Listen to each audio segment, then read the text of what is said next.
See, we just recorded the last episode. Like literally, it's been like a minute and a half, and that's about it. So, I'll also say before we start the intro, I just realized that I didn't click record on the audio. So apologize for last week that the audio didn't sound good, but you know, it's better this week. It better be. So happy Thanksgiving, also. I was gonna say because you guys will be watching this Saturday after Thanksgiving, unless I get it edited, and I just release it on Thanksgiving. That's possible. Nobody's gonna watch it on Thanksgiving though, so maybe I won't. I will tell you that if we do post this on a normal Saturday morning, it will not go up on the normal Saturday morning because that to me is hunting season, and Jonathan will be in the woods. So I'll post the social media portion of our episode in the evening.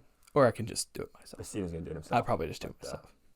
This might be our longest intro we've ever had, quite frankly. Yeah. And roll the intro.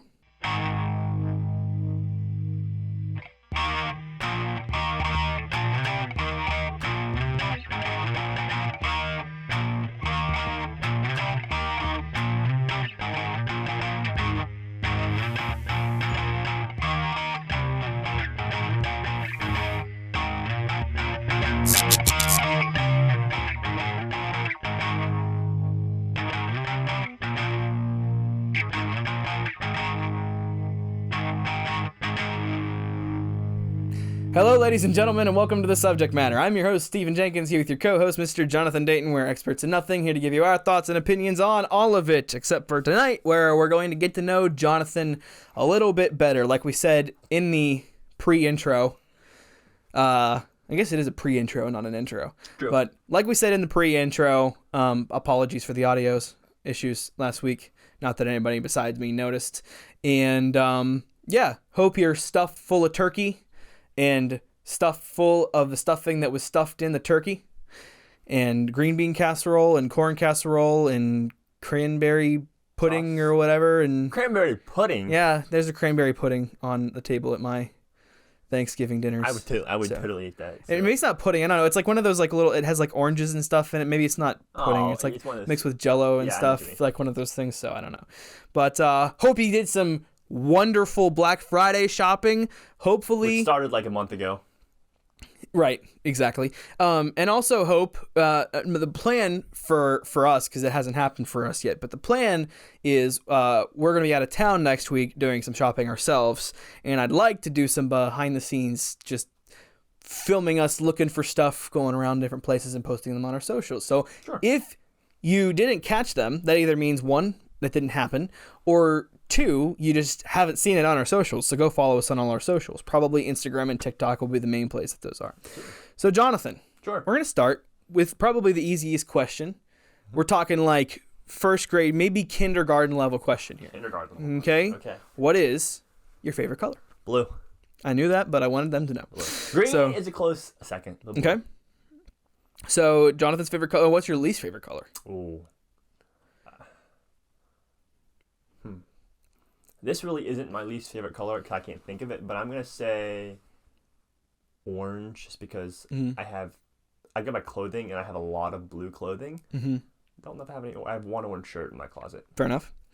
And I'm going to try to get progressively deeper as we go, but okay. We'll see. What are you most likely to do on your day off? I'm talking about like where you actually have a day off from work.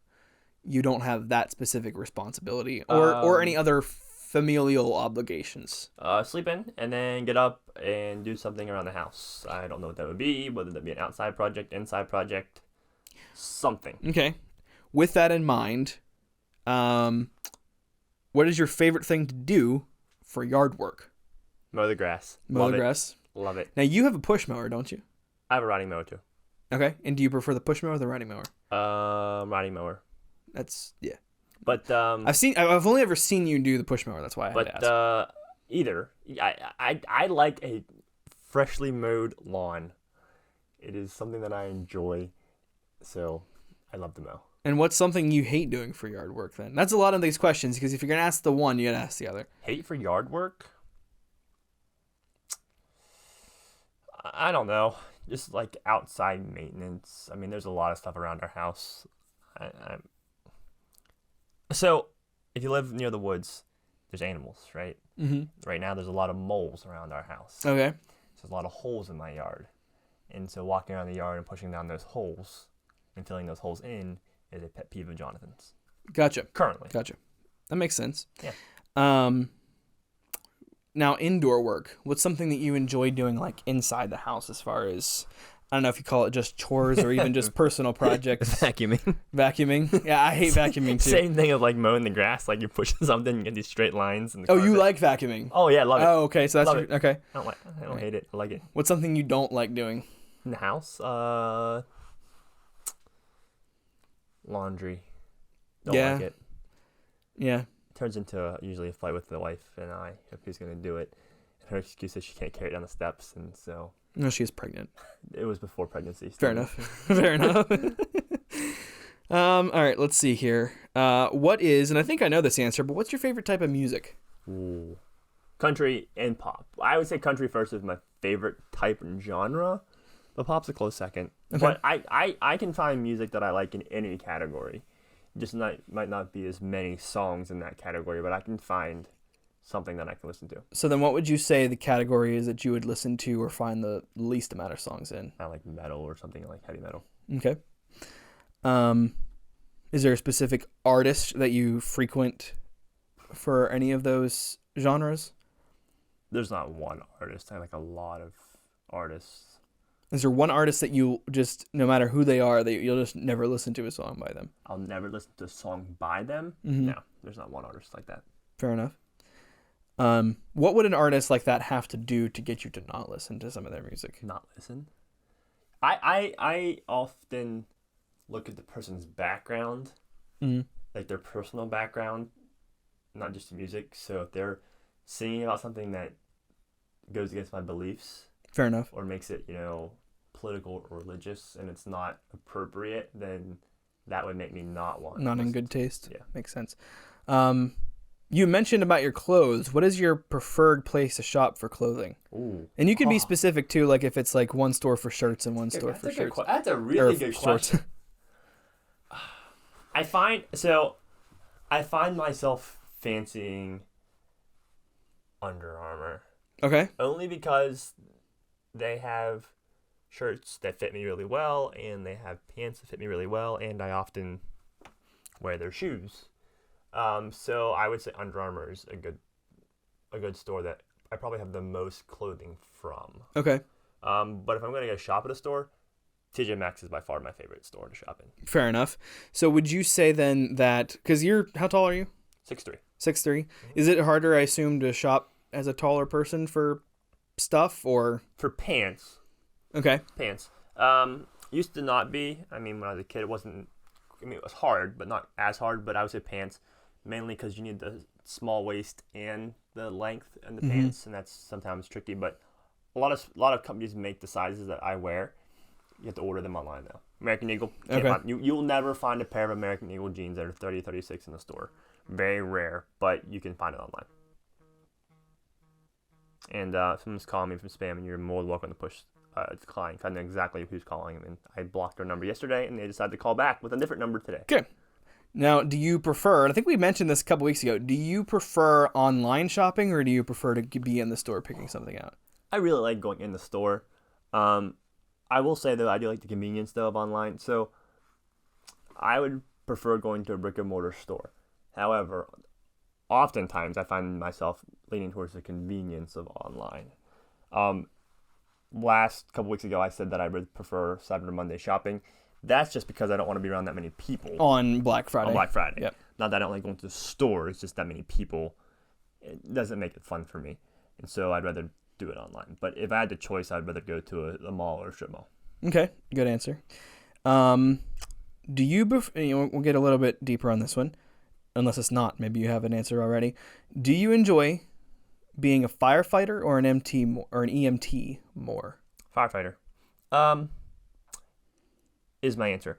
But I like being both. You kind of use them simultaneously.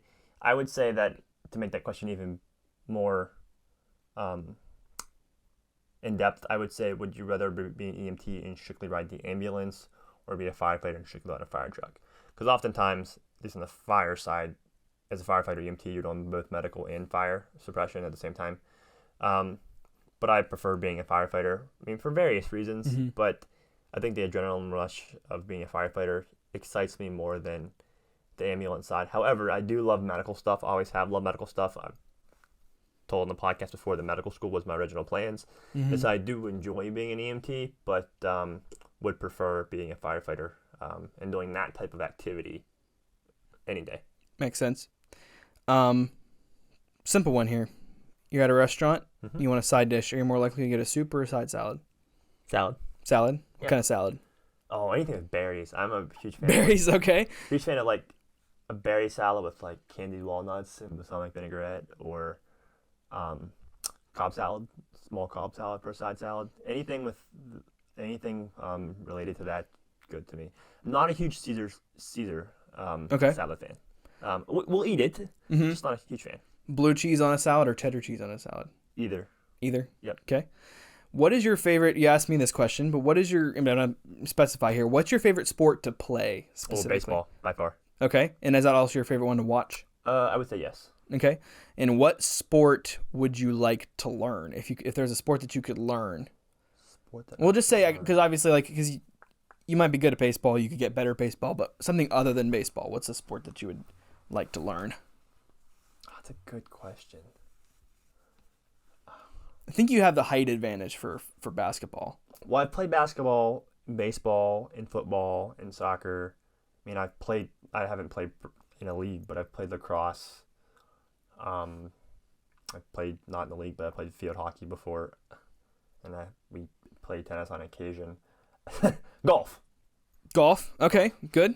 I would love to get to play. I would love to learn how to play golf. Have not done that before. I mean, I have, but I haven't. So that would be something that I would like to get into. Okay. You asked me a very similar question. So you had asked me what my life goal was. I'm going to specify for you. What's a life goal that you have that is like your top one that you think is likely to happen and it's achievable? Like very achievable. Likely to happen. Oh. Because the next question is going to be, what's your goal that you think there's a good chance that won't, but man, I really hope it does. Good question. I would say a goal that I think is likely achievable. I've always wanted to. I'm already a healthcare executive, but I be kind of an executive for a large company. Okay. Help to really drive the mission forward of like maybe a large hospital system, of something of that nature. Goal wise, I've always wanted to do that by 30. I think would be a good goal. So just career advancement to a level where I think is sufficient by 30. I think something that is definitely obtainable. Lots of hard work is involved, but I think definitely attainable. And then the next question was something that I would love to see happen, but something that's like, the difference between I would like one day to, this isn't me because I already answered this question, but let's say I'd like to be extremely wealthy, financially stable versus I want to get $1 billion. I think those are two different. Retire by 30. Okay. Seriously, I've always had the goal to retire early. Find a business or something to invest in that's going to give me passive income that will sustain me and my family at an early age, so that early on in my life, I say early on, but at your 30s early 40s, that I can be set for life, that I can travel and just enjoy life versus having to work. I'm never going to, if someone were going to ask the question, are you ever going to stop working? My answer is no. That was going to be my next question. I'm never going to stop working.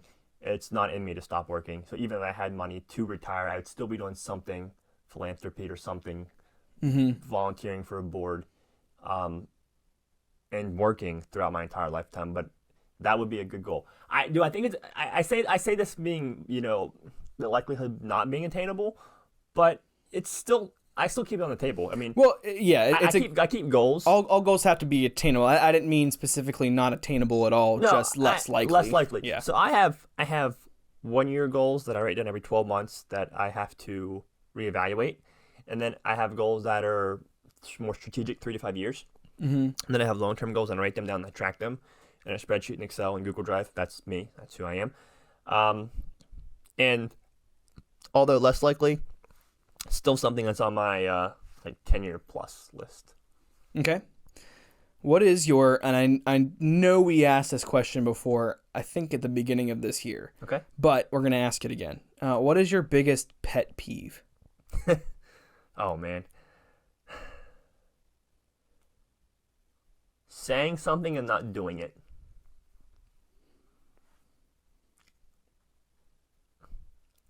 Okay. I don't need to go any further. Saying stuff and then not doing it, which happens often, and it annoys me because to me that's not following through on what you said you're going to do. Fair enough. What is your dream car? Dream car. Dream car. However you interpret that. Everyone says like a Lamborghini Urus or an Aston Martin, something like that's really expensive. And although they are dream cars of mine, right now my car that I really want is a Volvo XC40. And I don't know why. It's an SUV. It's small. It's a Volvo. It's like $36,000 only. But relative to most people's dream cars, it's just a nice car. I don't know. It's more of an SUV too, but I don't know why that's my dream car currently. But love to have a Volvo right now. Fair enough. What is the grossest experience that you've ever had, if you can say? Oh boy. I don't know if I've had any. Well, I've had a lot of gross experiences in my life.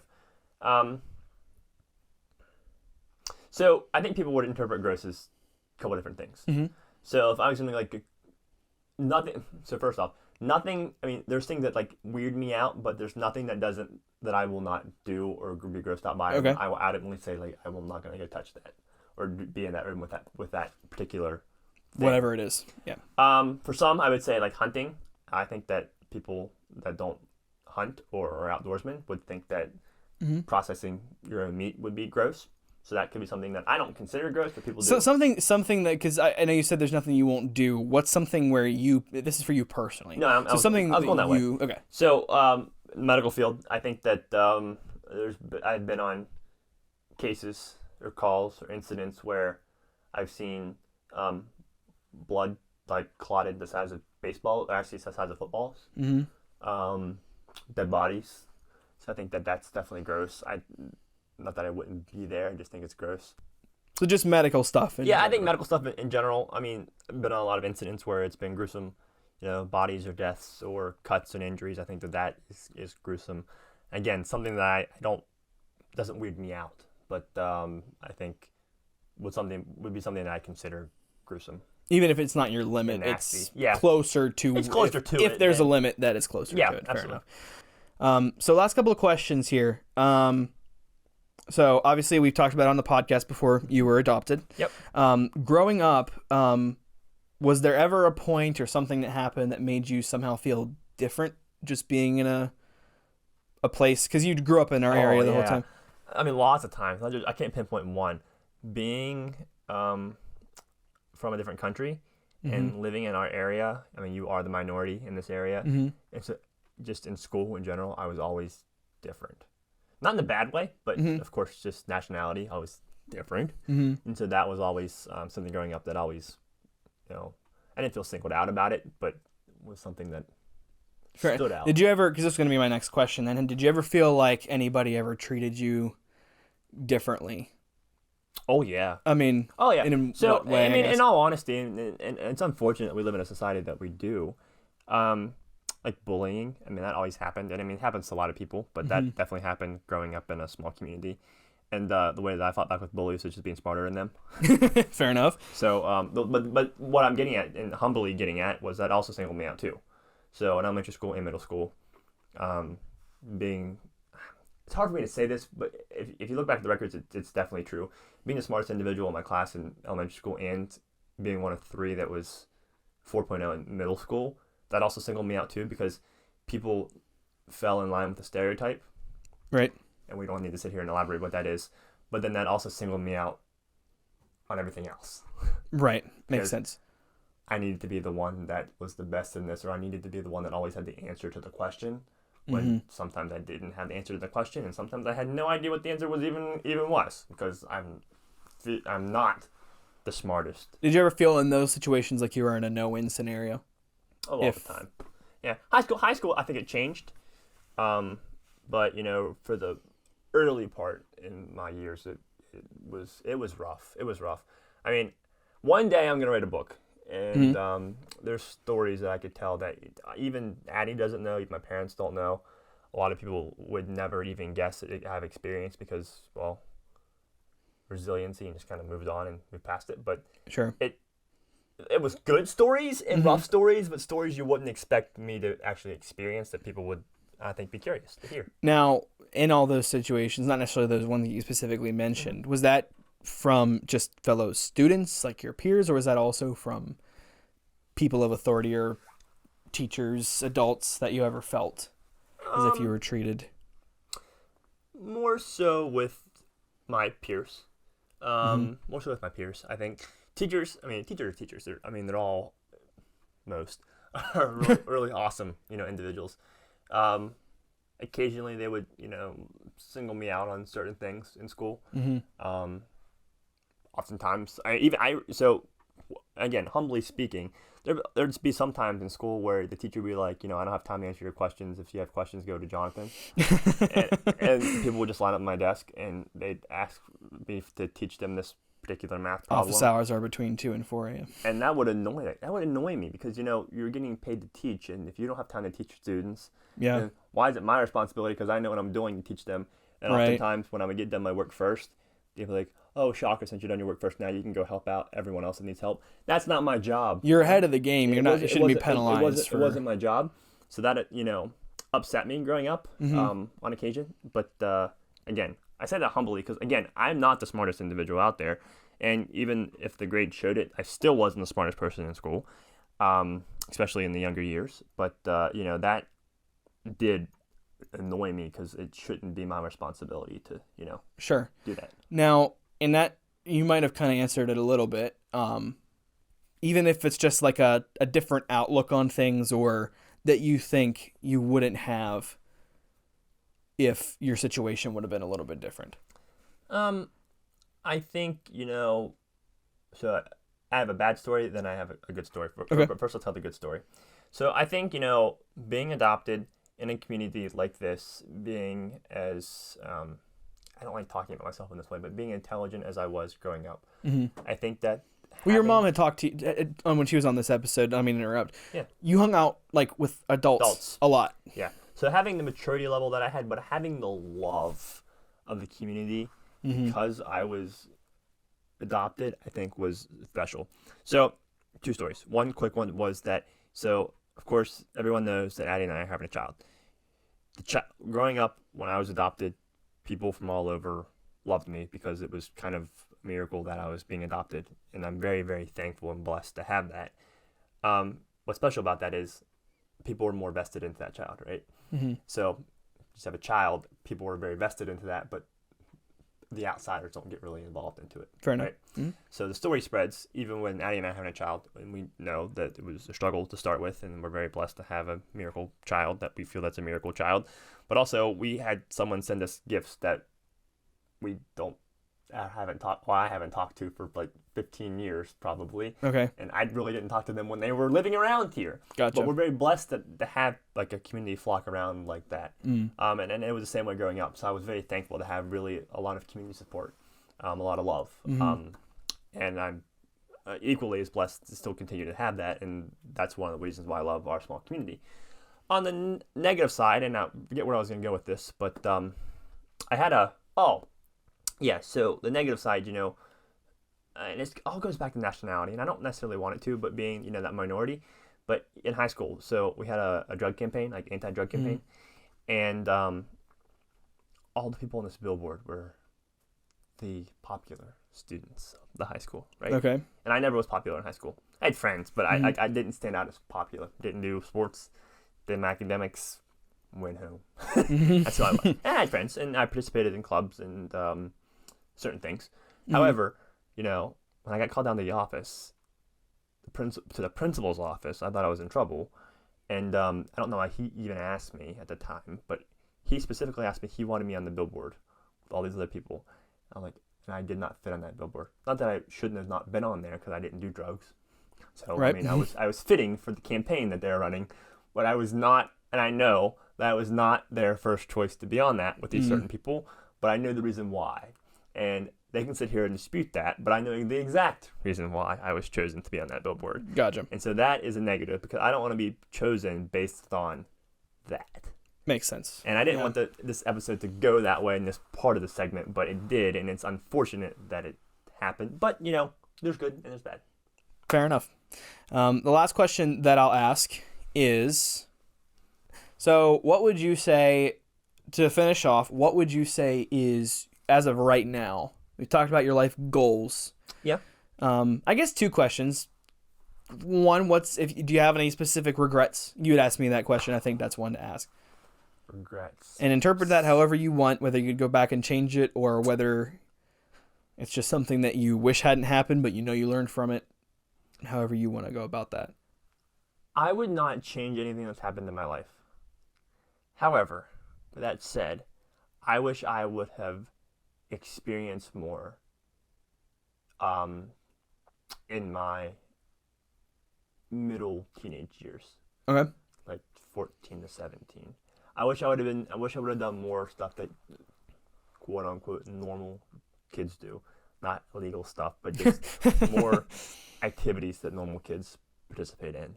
Okay. And just, you know, experience life a little bit differently. But I wouldn't change anything that happened in my life. So there's no specific regrets other than I wish I would have experienced more. Fair enough. And then the last question that I'll ask is, what is, as of now, something that you would say is your biggest achievement or something that you're most proud of? Most proud of? My family and my career. Okay. Very proud of both. Very proud of, you know, the family that I've built. That I should say not I built, but Addie and I have built together. I think that's a remarkable achievement. You know, marriage is something that doesn't happen that often, especially at the younger age, and you know, as successful. So very thankful about that. And then, you know, my career. I don't think I would have got to where I was currently without working hard. And I truly mean just working hard. I mean, putting in the hours, putting in the education, sleepless nights, getting to where I'm at currently. I got a call the other day about, you know, my job, and someone was very shocked to see, you know, all this stuff that I've experienced in my life, and I have experienced a lot.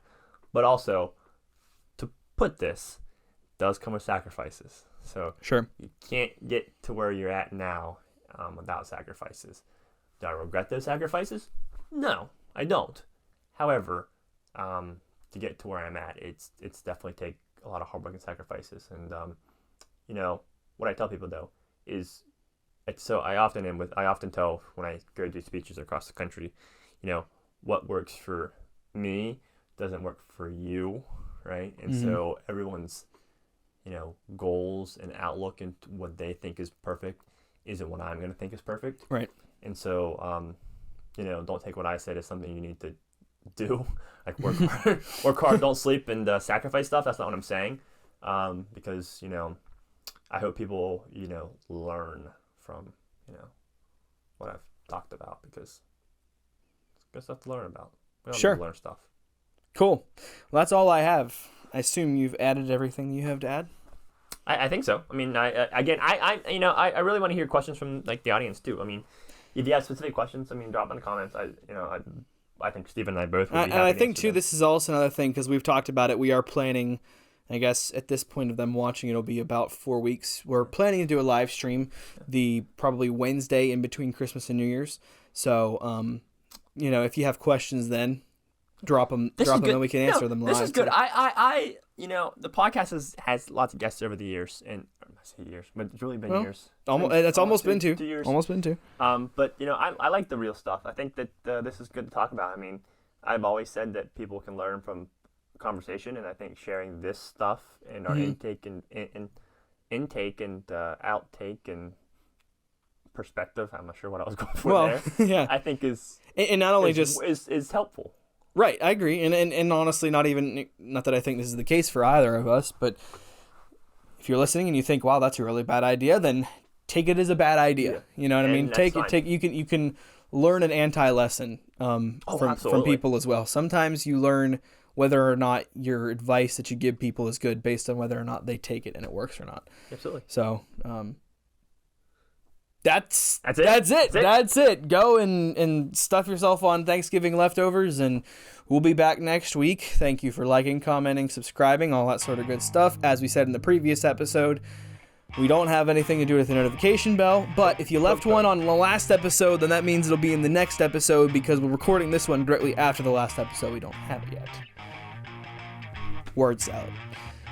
As always, we don't have an outro. We'll see you later.